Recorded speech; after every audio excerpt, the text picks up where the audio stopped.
Xbox Series X and PS5 released a year ago around this time. So guess what? We gotta do a comparison review. Let's get to it.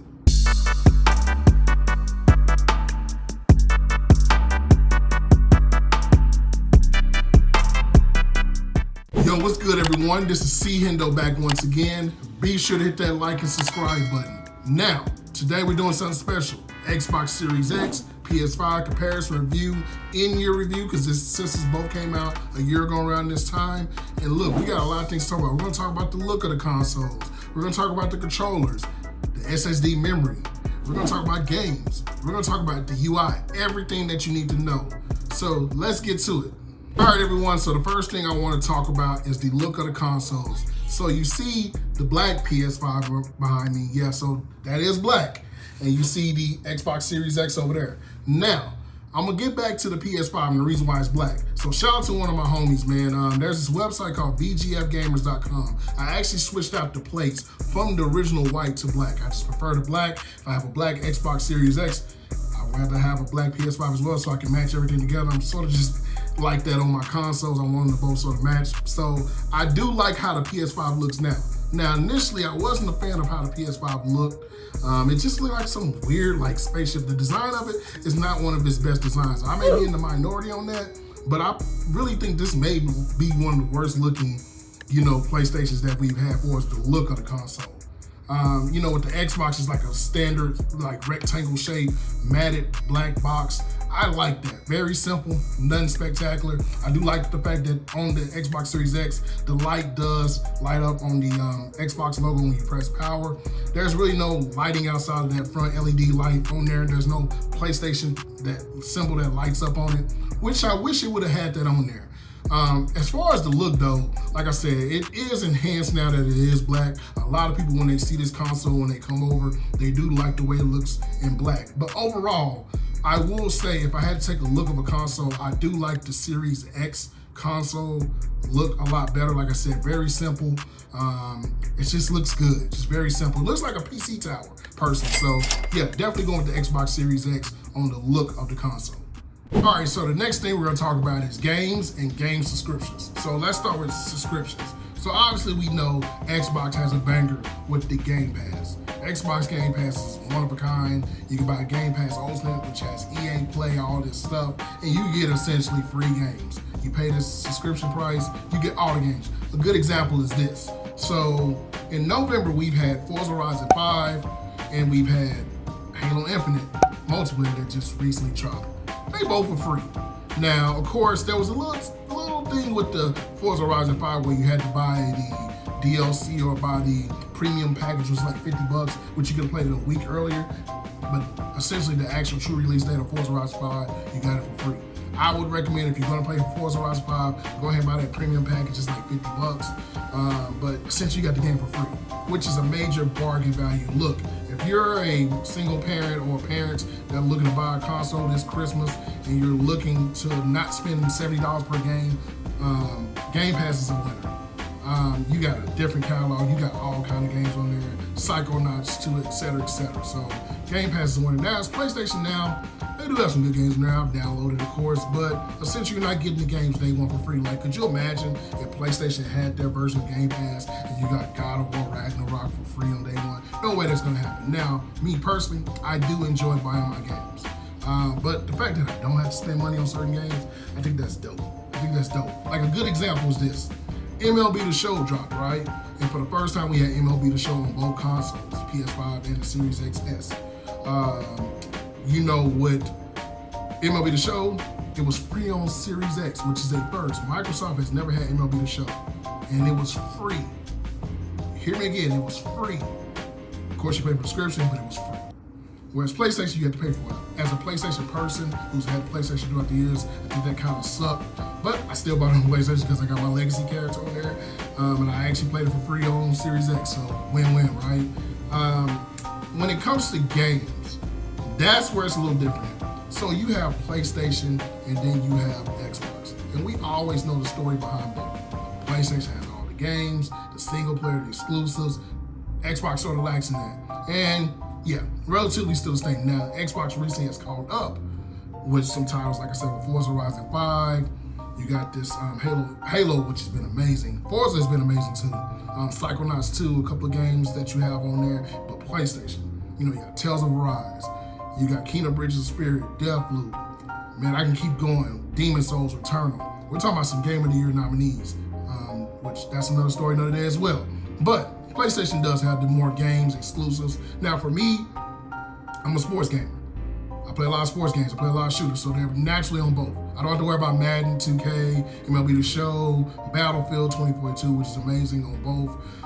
Call of Duties of those types. They're both on both systems, so I don't have to worry about that. But if you're looking for more exclusive-based games, definitely do that. And one last thing about Game Pass. So a good example of how great Game Pass is. And I know there's controversy about this Grand Theft Auto and Rockstar, and we're all mad at Rockstar right now, but you can play Grand Theft Auto Remastered, which is Grand Theft Auto San Andreas, arguably one of the most popular. Not my personal favorite, I like Vice City, but you get Grand Theft Auto San Andreas for free on Game Pass.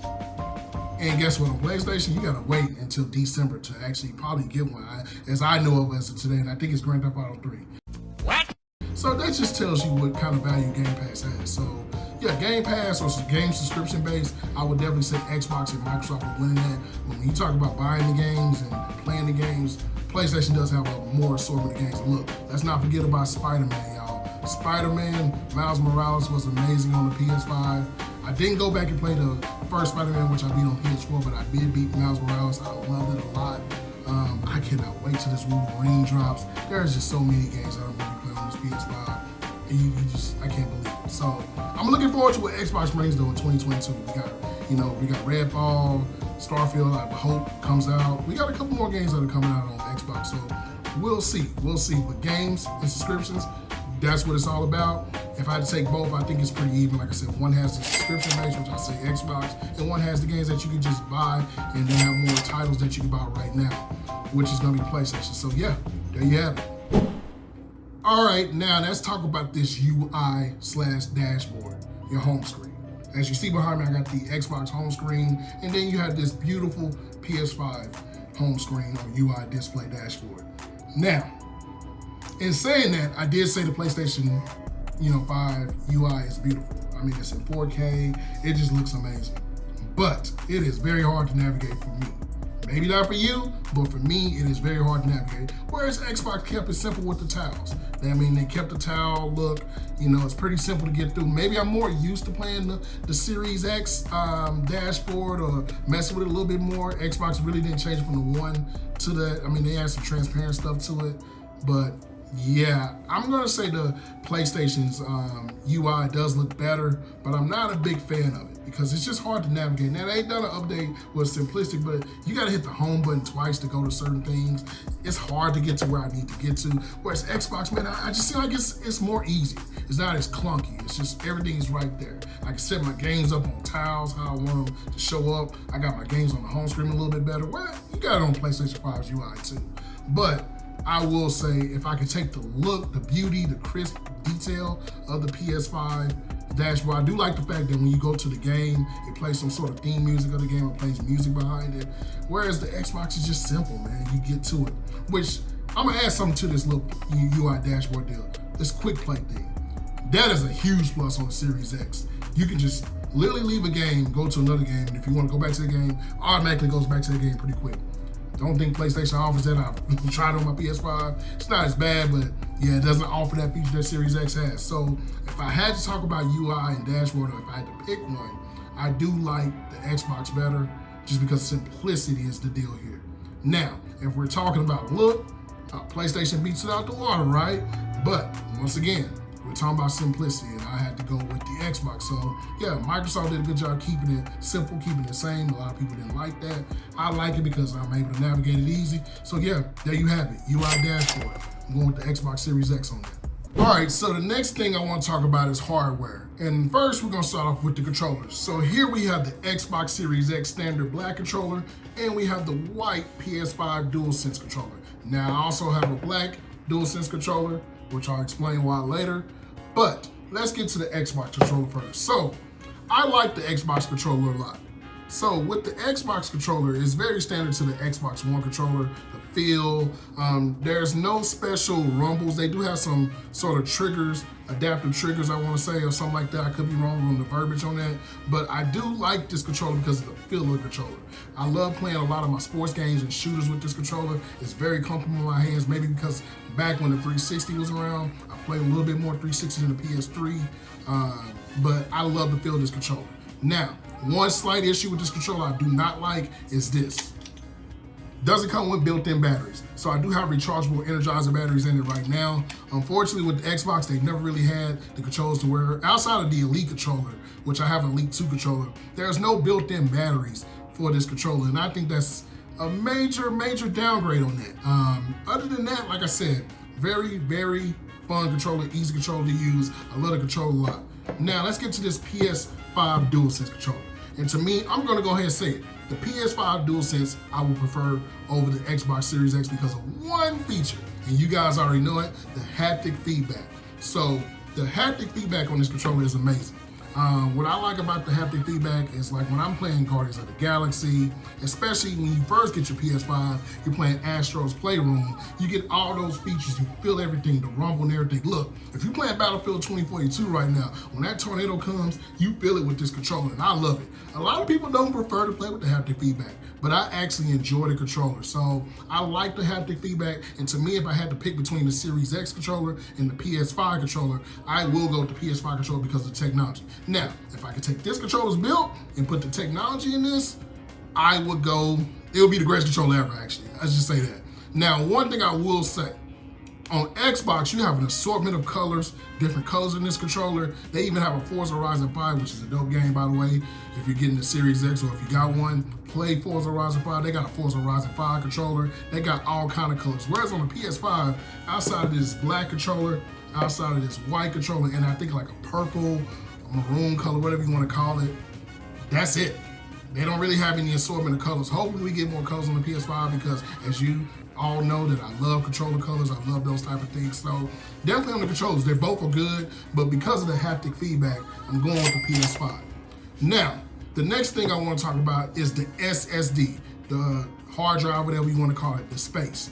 Now, initially both consoles came with 1 terabyte, but of course with updates and everything, you probably got half of that or less than half. Now, if you're a player like me who plays a lot of Call of Duty, who plays 2K, Grand Theft Auto, that's your space right there, right? So unfortunately, one of these consoles, which is the PS5, I did buy an SSD for, and then on the Xbox, they have a proprietary one, which I haven't bought yet, but if I had to pick on which one I would say should be easiest to use, I would definitely say the Xbox because it's plug and play. Whereas the PS5, they do give you an assortment. So you go out there and buy these SSD drives, make sure you buy one with a built-in heatsink or has a heatsink. Once again, make sure you have a heatsink with your SSD drive on the PS5. If not, could be a world of trouble. When I turn it on, lights up so perfectly. What the f? Holy sh**. But I do like the assortment of different ones that you use, Western Digital, you know, et cetera, et cetera. They got different brands that you can use on PS5, whereas Xbox proprietary to their brand. They have a SSD that they have. Very, very pricey on that one. So I think PlayStation did a good job on that part, but I do like the fact that it's plug and play on Xbox, which is very simple. I wish it was plug and play because when I tried to do my SSD on the PS5, I tell y'all what, it's working fine. I haven't had any issues, but boy, I struggle trying to put it in there. I'm no tech guy. I'm not good with my hands when it comes to tech stuff. So yeah, I definitely say the Xbox is a lot easier, but I do like the fact that PS5 does give you an assortment of ones to buy. You know, the next thing I want to talk about is headsets. So luckily, I do have both, you know, company issued headsets or the ones that you would buy. You got the 3D Pulse headset and you got the Series X wireless headset. Man, I'm gonna say this. I do like the Series X headset, but I want to talk about both features. And I'm gonna start off with the Xbox one. Let's start with the Xbox one. So the Xbox one, what I do like is, like I said, it's very easy to use, very easy to connect.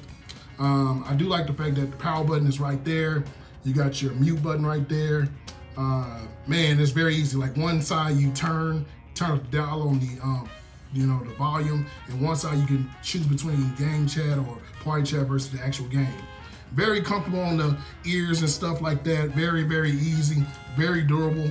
I do like this Series X controller. Now, Oh, sorry, headset. Now, to the PS5 3D Pulse headset. The sound on it, if I had to pick the sound on the PS5 is amazing with the 3D Pulse headset. But the issue I have is this, not very flexible. I don't really like this little rubber band thing there. They got these buttons here, right? So we're gonna talk about that. They both use USB-C chargers, right? But the issue I have is I have a hard time trying to, when I'm playing, if I need to adjust something, I can't really find it, or I'm having a hard time trying to put it on. So I really wasn't a big fan of that. But the sound quality on this thing, if I had to choose, the 3D Pulse does have a little bit better sound, but maybe because of the type of games I'm playing on there, but do not sleep on the Series X headset.